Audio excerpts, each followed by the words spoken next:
When you react, you hand over your power. You let the situation, the person, or the trigger dictate who you are in that moment. And the worst part, you don't even realize you're doing it. You just feel the fire rise, the heart race, the anger take over, and you speak or act before thinking. That's not strength, that's surrender. Every time you react impulsively, you're not defending yourself, you're exposing your lack of control. And trust me, the world is watching. People aren't interested in your words. They're watching how you manage yourself when pressure hits. That's the real test. That's when the real you shows up, unfiltered. You don't rise in life by being reactive. You rise by being intentional, by training your mind to pause, to breathe, to think through the chaos instead of becoming it. You see, anyone can raise their voice. Anyone can slam a door or throw a punchline. But it takes a different breed of person to stay composed, to hold the tension and choose power over impulse. That person doesn't act out of fear or insecurity. They act from clarity. They act from a place of strength that isn't threatened by noise. That's what sets them apart. Responding is a discipline. It's a trained behavior. It's the ability to sit in discomfort without needing to discharge it on someone else. It's you knowing you're angry, you're hurt, you're provoked, and still choosing not to hand over control. That's command, that's inner authority. Reactions are easy. Responses are earned. They come from hours of self-work, reflection, and emotional honesty. They're born in silence, in those quiet moments when you choose not to lash out, even when every part of you wants to. You want to be powerful. Then you learn to sit with your discomfort and not let it turn into destruction. You learn to speak only when your words are stronger than your silence. You understand that not every opinion deserves a response. Not every insult deserves energy. And not every invitation to chaos deserves your attendance. You understand the cost of reacting, and you decide you're no longer paying it. You don't need to react to everything. You don't need to clap back. You don't need to prove you're not weak by showing how loud you can be. Power doesn't show up in volume. It shows up in precision. It shows up in restraint. If you're always reacting, then you're always being pulled. You're like a puppet, and whoever presses the right button gets to control the show. But when you respond, you cut those strings. You step out of being emotionally hijacked, and you step into intentional action. This doesn't mean you don't feel. It doesn't mean you don't care. It means you care enough to handle things in a way that elevates you, not diminishes you. Responding is what happens when you stop living on autopilot and start choosing who you are in every moment, regardless of what life throws at you. The reason most people never get to this place is because they're addicted to the emotional high of reacting. It feels good to yell. It feels good to hit back. It feels good to unload. But that good feeling, it's temporary. It doesn't build anything. It just leaves damage in its place. You can't build a powerful life on emotional debris. You need stability. You need clarity. You need command. And that only comes when you stop being led by your feelings and start leading them instead. You want to stop reacting. Then train your nervous system. Train your breathing. Train your mind. Stop feeding it chaos. Stop indulging in emotional narratives that keep you reactive. Start practicing stillness. Practice silence. Practice sitting with what's uncomfortable until it no longer controls you. Every time you respond instead of react, you create space between the trigger and your identity. That space is where transformation happens. That space is where confidence lives. That's where respect is earned. Self-respect first. You want people to respect you? Show them that you don't break under pressure. Show them that you don't need to bark to be a threat. Show them that you're someone who moves with purpose, not impulse. People follow calm energy. People trust stillness. People lean into those who can think clearly when others panic. So be that. Become someone who knows how to stay grounded when the world spins sideways. Become someone who doesn't just survive the moment, but defines it. When everything around you is chaos, and you respond instead of react, that's when you realize how powerful you really are. You were not born with discipline. You build it. You were not born with calm. You train it. You don't need to be perfect. You just need to start recognizing your triggers and choosing differently. You just need to become the kind of person who doesn't let external chaos create internal storms. There's nothing more dangerous than a person who knows how to stay composed under pressure. Because that person isn't swayed by noise. They're moved by purpose. They don't seek validation. They seek control, not of others but of themselves. That's who you become when you stop reacting. And that's when you become unstoppable. If you don't own your emotions, they will own you. And if they own you, guess what? So does everybody else. That person who cuts you off in traffic, the one who disrespects you at work, the comment online that stings a little too deep. If those things have the power to control your state, they control you. You become reactive, impulsive, volatile. And that isn't strength. That's instability wearing confidence as a mask. If your emotional state is dependent on how people treat you, you're going to be stuck in a loop forever, dancing for validation or lashing out for respect. That's not power. That's weakness disguised as aggression. Real strength is owning your internal world so no one else can manipulate it. When you start training your mind, it begins with one thing: emotional ownership. Not blaming, not excusing, not projecting. Owning. That means if something triggers you, you look at it. You ask why. You sit in the discomfort of that feeling and you choose what to do with it. You don't ignore it, you don't explode. You observe. That is how you shift from chaos to clarity. And most people won't do this because it's hard. It's easier to say, they made me mad. No, no one makes you anything. They did what they did and you chose the response. That choice is where your entire life lives. And here's the truth: your emotions are not the problem. It's your relationship to them. You get angry, and you believe that anger gives you the right to react. You feel sad, and you think you're broken. You feel betrayed, and you instantly want revenge. These responses are not strength. They're your untrained mind scrambling for control. Emotions aren't your enemy. They're messengers. They're signals. They're data. And once you start reading them like information instead of identity, you stop being ruled by them. Just because you feel it doesn't mean it's truth. Just because it hurts doesn't mean it deserves your reaction. This is the gap where emotional mastery lives. You want to be unshakable. Start watching yourself. Watch how quickly your body tenses when something doesn't go your way. Watch how fast your mouth moves when you feel slighted. Watch how easily you jump into defense mode. That's not presence. That's programming. You've been conditioned to believe that strength is loud, immediate, and aggressive. But real power is quiet, controlled, and strategic. It doesn't react. It calculates. It listens first, and only then it moves. That's what owning your emotions looks like. It's not suppression. It's not avoidance. It's knowing that you can feel deeply and still act wisely. People will test you constantly. They'll try to provoke you, disrespect you, pull you out of character just to feel powerful. And if you fall for it, they win. They win your energy. They win your time. They win your peace. You want to stay in your power. Then stop playing emotional games with people who don't even know how to manage themselves. Be the one who sees the fire and chooses not to jump in. Be the one who feels the heat but walks through it without burning everyone else in the process. You're not weak for staying calm. You're dangerous. Because nothing terrifies a chaotic person more than someone who can't be baited. This takes practice. You don't just wake up with emotional strength. You build it every time you decide to pause instead of punch. Every time you breathe instead of break. Every time you walk away from a trigger and choose to handle it later. On your terms, not in the heat of the moment. That's self-leadership. And most people never reach it because they're too busy proving they're tough. But toughness isn't measured in outbursts. It's measured in restraint. It's measured in the way you handle what could have broken you, and use it to become even sharper, even calmer, even more focused. You don't need to perform your pain for people to validate it.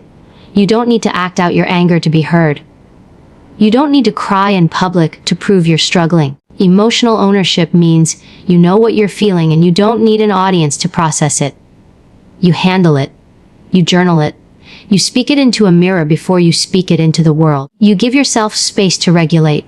And only when you're clear, when you're composed, do you act. That's what makes you dangerous. That's what makes people listen when you finally speak. Because your words are no longer reactions. They're weapons of precision. You were never meant to live at the mercy of your emotions. You were meant to use them, not be used by them. But that requires radical honesty. You've got to be able to say, that made me feel small, or that hurt more than I want to admit, or I'm carrying something from 10 years ago that still owns part of me. You bring it into the light, you dissect it, you make peace with it, and then, piece by piece, you take your power back from every trigger that used to control you. This is the work that turns you from reactive to responsive, from emotional to emotionally intelligent, from broken to built strength doesn't always announce itself. It doesn't always come with fists clenched or voices raised. Sometimes, strength is the person who says nothing at all, the one who holds their position, stays calm, and lets the chaos pass without moving. That's the kind of strength no one teaches you about, the quiet kind, the kind that doesn't need to prove itself to be felt. But make no mistake, stillness is not weakness. It's the final stage of self-mastery. When you've done enough inner work that you no longer need to react, you don't chase, you don't defend. You just stand, unbothered, unshaken. It's easy to be loud. It's easy to throw energy at everything that upsets you. But anyone can explode. What takes real control is holding steady in moments when you want to scream, when you want to fight, when every part of you is telling you to do something now. That impulse, that fire, it's primal. And it's also temporary. But what's lasting is how you carry yourself under pressure. Stillness doesn't mean you don't feel. It means you choose not to be directed by what you feel. You learn how to hold the tension without breaking. You learn how to absorb the noise without letting it distort your clarity. People will mistake your calm for passivity. Let them. Let them underestimate you. Let them think you're soft because you didn't lash out, because you didn't show your teeth. But know this, anyone can make a scene. Few can command a room with silence. Stillness is not about doing nothing. It's about doing only what's necessary. It's about knowing when to move and when to wait. When to speak and when to hold your tongue. When to act and when to simply observe. That kind of discernment doesn't come from the outside world. It comes from within. It comes from knowing who you are so deeply that the world can't pull you out of alignment. You're not here to match anyone's chaos. You're here to master your own presence. That means when someone throws their anger at you, you don't throw yours back. When someone brings drama to your door, you don't invite it in. You don't have to mirror other people's behavior just to feel powerful. That's not power, that's emotional mimicry. Real power is doing the opposite. It's sitting in the eye of the storm and saying, "You don't move me." That's terrifying to people who expect a reaction. They expect you to be rattled. They expect you to retaliate. But when you respond with stillness, you disrupt the game. You remind them, and yourself, who's really in control. Stillness gives you vision. It allows you to see what's happening beneath the surface. When you're reactive, you miss it. You miss the intent behind the words. You miss the strategy behind the conflict. You miss the manipulation hiding in kindness. But when you're still, when you're composed, you see clearly. You see patterns. You see people for who they are, not just how they behave in the moment. That clarity gives you the upper hand. And when you know better, you move better. You stop wasting energy on things that don't matter. You stop getting pulled into fights that don't deserve you. You start reserving your fire for the battles that build you, not the ones that drain you. Stillness is also a test of your ego, because the ego wants to respond fast. It wants to be heard. It wants to win the argument, to make the point, to get the last word. But stillness says, I don't need to win here. I need to stay in power. There's a big difference between the two. Winning an argument means nothing if you lose your dignity in the process. Proving someone wrong means nothing if you lower your character to do it. Stillness protects that. It protects your identity, your energy, your integrity. You don't come down to meet people in their dysfunction. You stay where you are, and they either rise to meet you, or fall away entirely. You want to intimidate without ever raising your voice. Be still. Let your calm speak. Let your silence say what words never could. Because stillness is not quiet, it's commanding. It demands attention without asking for it. It shifts energy without saying a thing. When you're still, people lean in. They don't know what you're thinking, and that's the power. You've removed yourself from the chaos and stepped into control. No one knows your next move. You're no longer predictable, and unpredictability is power. This isn't about pretending you don't feel. It's not about becoming numb. It's about learning to manage your emotional state so well that nothing external can take it away from you. That's what stillness gives you. Emotional sovereignty. You don't borrow peace from other people. You create it within yourself. You don't beg for space. You own the room when you walk in. And you don't ask for respect. You command it with your presence. Stillness isn't something you fake. It's something you become through discipline, through practice, through intentional inner work. And once you do, no storm can shake you. Not everything deserves your energy. That's not a cute quote. That's survival. That's discipline. That's how you protect your mental, emotional, and even physical strength. Because every time you pour your energy into something meaningless, an argument, a petty insult, a betrayal that doesn't define you, you're robbing yourself. Robbing yourself of clarity, of progress, of peace. And the truth is, the world is full of distractions. Some of them look like people. Some of them look like obligations. Some of them wear the face of loyalty, but drain you every time they walk into the room. But if you don't get intentional about where your energy goes, don't complain when your life feels chaotic. Your energy is your responsibility. The reason most people feel overwhelmed isn't because they're doing too much. It's because they're doing too much of what doesn't matter. They're wasting their power reacting to everything, trying to fix everyone, trying to control what they can't. That's not leadership, that's emotional chaos. If someone betrays you, you don't need to chase them down and demand an explanation. That's energy you don't need to spend. If someone disrespects you, you don't need to engage in back and forth just to prove you're not weak. You don't prove strength by reacting. You prove it by walking away from what doesn't deserve you. That's not weakness. That's wisdom. You've got to stop offering your time, your words, your thoughts to situations that don't serve your purpose. Every time you respond to something you know is beneath you, you tell the world what you value. You show it what gets your attention, and the more you engage with negativity, the more it multiplies. Energy is currency. Invest it wisely. Because everything you give attention to grows. You want peace. Don't feed drama. You want clarity. Don't drown in confusion. You want power. Don't hand it out to people who don't know what to do with it. There is strength in choosing silence. There is growth in letting go. Not every situation requires a response. Some things require your silence. Some things require your absence.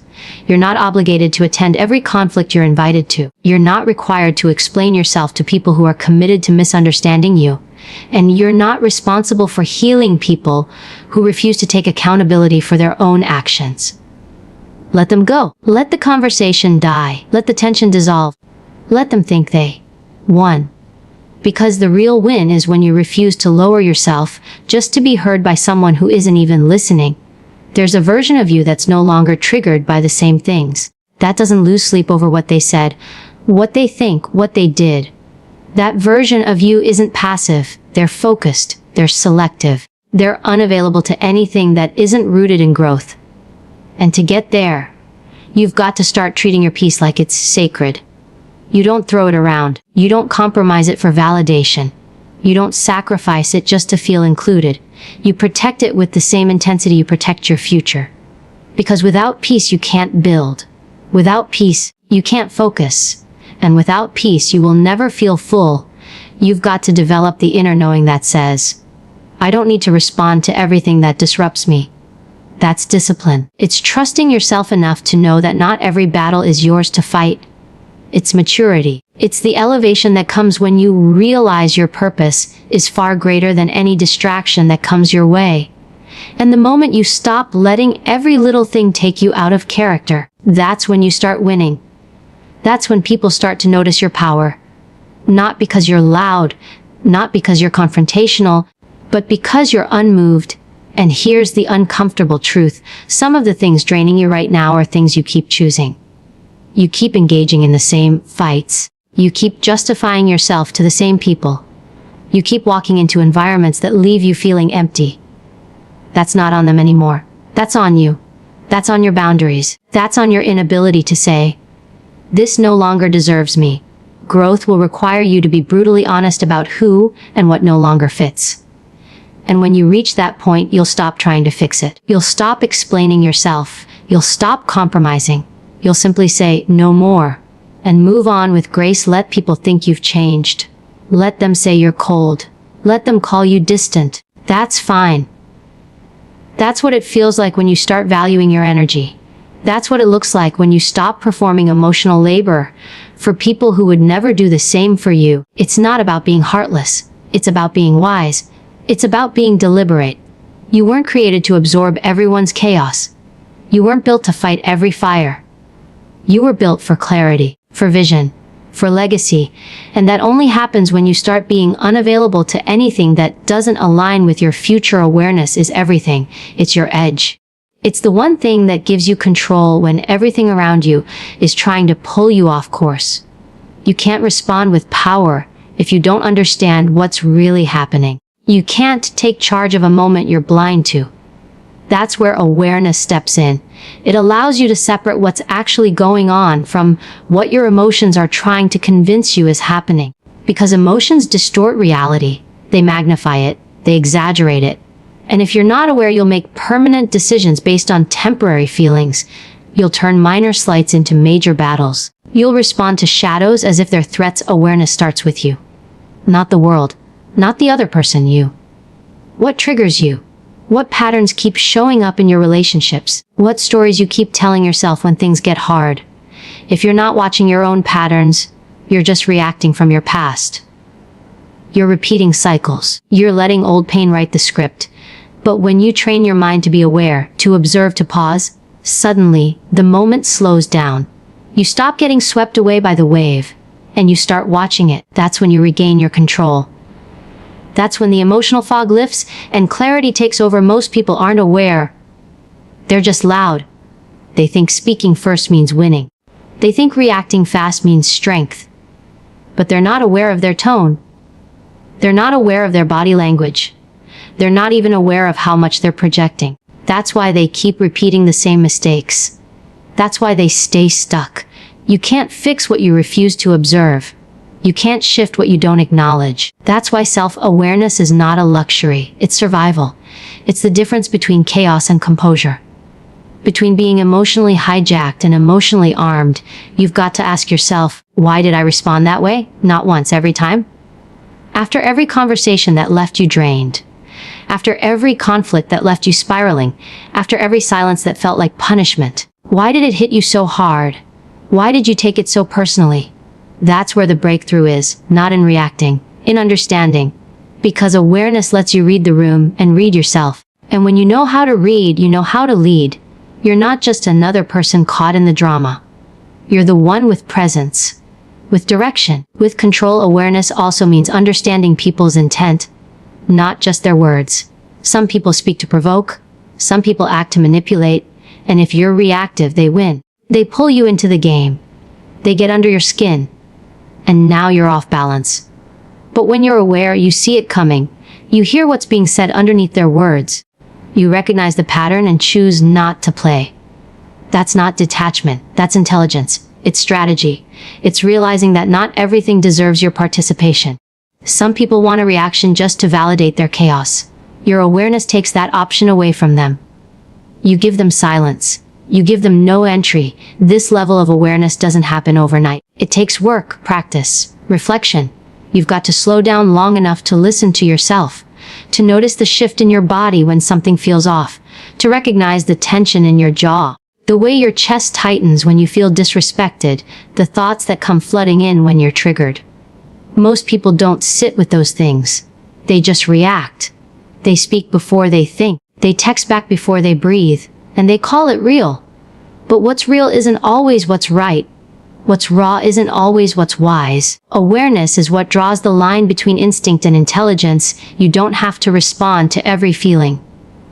You don't have to react just because something stung. You're allowed to pause. You're allowed to reflect. You're allowed to say nothing. That's what awareness gives you, space. And in that space is where your power grows. You begin to understand that not every emotion is a command. Some are just signals. And just because you feel it doesn't mean you act on it. That level of control doesn't make you cold. It makes you dangerous. Because people don't know what to expect from someone who doesn't react. They don't know how to throw you off when you stay grounded. And you get better at it with time. Every time you choose to pause instead of react, you strengthen your awareness muscle. Every time you take a breath before you speak, you take back control. Every time you choose to walk away and process instead of stay and explode, you gain another layer of mastery. And soon it becomes who you are. You become the one people can't provoke, the one who doesn't fall into emotional traps, the one who sees everything and chooses wisely. You don't rush to respond. You watch, you wait, and then you move with intention. That's the kind of power no one can take from you. Responding is not a talent. It's a trained habit. And like any habit, it's built through repetition, awareness, and discipline. You can't expect to respond with calm if you never train in chaos. You can't expect to stay in control when you've never practiced holding the pressure. Responding means you've taken time to condition your reactions. It means you've observed your triggers. It means you've caught yourself mid-reaction and forced a new choice.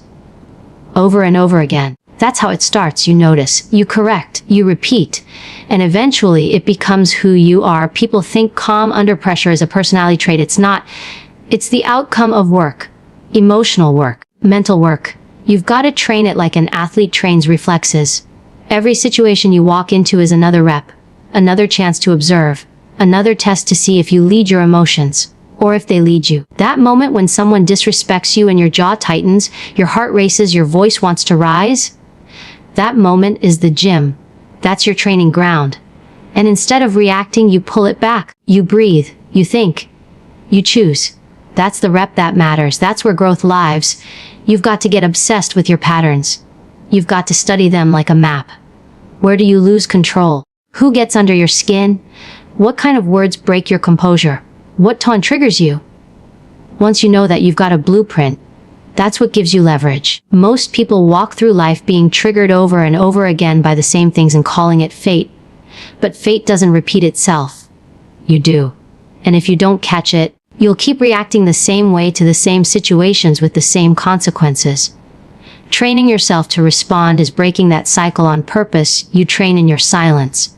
You train in your reflection. You train in the moments no one sees. After the fight. After the mistake. After the reaction you wish you could take back. That's where you go to work. That's where you replay it in your mind. Not to punish yourself, but to prepare. You ask, what could I have done differently? Where did I lose myself? What did I feel right before I exploded? That awareness is what sets you up for the next time. And the next time you show up a little more grounded. A little more in command. A little more you've got to hold yourself to a higher standard, not for perfection but for progress. There's no timeline for this work. You don't flip a switch and suddenly you're a master of your emotions. Some days you'll slip. Some moments you'll react before you think. That's okay. That's part of the process. But the difference now is that you don't let that be the pattern. You course correct. You catch yourself faster. You train for the next time. Because there will always be a next time. And when it comes, you want to meet it with presence. Not regret. Start small.